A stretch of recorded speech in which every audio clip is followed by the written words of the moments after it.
Islam spread across lands and empires with astonishing speed. But within its outward expansion, another journey unfolded, a journey not of conquest, but of the heart. This path became known as Sufism. Sufism, not a sect, but the inward dimension of Islam itself. Its roots reach back to the Prophet Muhammad, and his emphasis on sincerity, humility, and remembrance of God. Early Muslims feared spiritual emptiness. They sought purity of intention and closeness to the divine. To remember God was not ritual, it was existence itself. Early Sufis lived simply. They wore coarse wool, suf, from which the name Sufi emerged. They fasted. They prayed through the night, not to escape the world, but to polish the soul.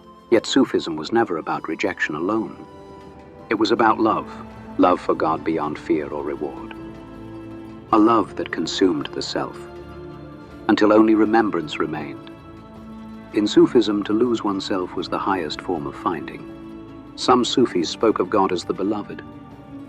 Their prayers sounded like love songs. Among them was Rabi'a al-Adawiyya. She loved God without fear of hell or hope of paradise. Only love itself remained. To love without condition was, for them, the purest worship. Over time, Sufi masters gathered disciples. Knowledge passed through living chains. These chains were called silsilas, each traced back to the Prophet. Authority flowed from character, not power. A true guide shaped hearts, not institutions. Sufis practiced dhikr, remembrance of God. Names of God repeated until the self dissolved. Some moved. Some wept. Some fell silent. In remembrance, the boundary between seeker and sought disappeared. Poetry became a vessel for truth. Music stirred the heart. Words failed where rhythm succeeded. Ecstasy was not escape, but arrival. Presence replaced fear. When the heart listens deeply, even silence begins to sing. Over centuries, Sufism organized into distinct paths. These paths were called tariqas. Each emphasized discipline, love, and remembrance. Some became vast spiritual networks, from Morocco to India. Though many paths existed, all sought the same center. One order expressed devotion through movement.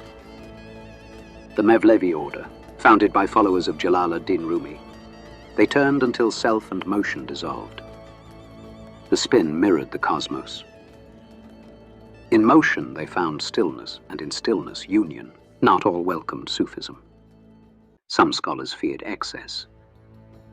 Others feared heresy. Certain Sufis paid with their lives, like Al-Hallaj. To speak of divine unity was, at times, to invite death. Yet Sufism endured. It adapted. It traveled with merchants and teachers. It softened borders and translated faith into lived compassion. Through love, Sufism crossed where doctrine could not. In the modern age, Sufism did not disappear. It transformed. Some orders went underground. Others adapted openly. Poetry crossed languages. Across centuries, the language of love proved universal. In the West, Sufism was rediscovered. Sometimes misunderstood. Sometimes romanticized. But always compelling. Because it spoke of inner truth. In an age of noise, Sufism remembered silence.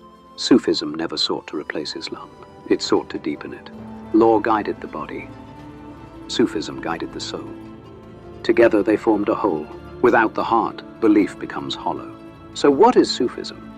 A path of love. A discipline of remembrance. A science of the soul. Or simply, the courage to love deeply. If you found this enlightening, please subscribe for further mysteries and share this with another seeker. My circuits rest, but the questions endure. You, the living, must continue the search. Until next time.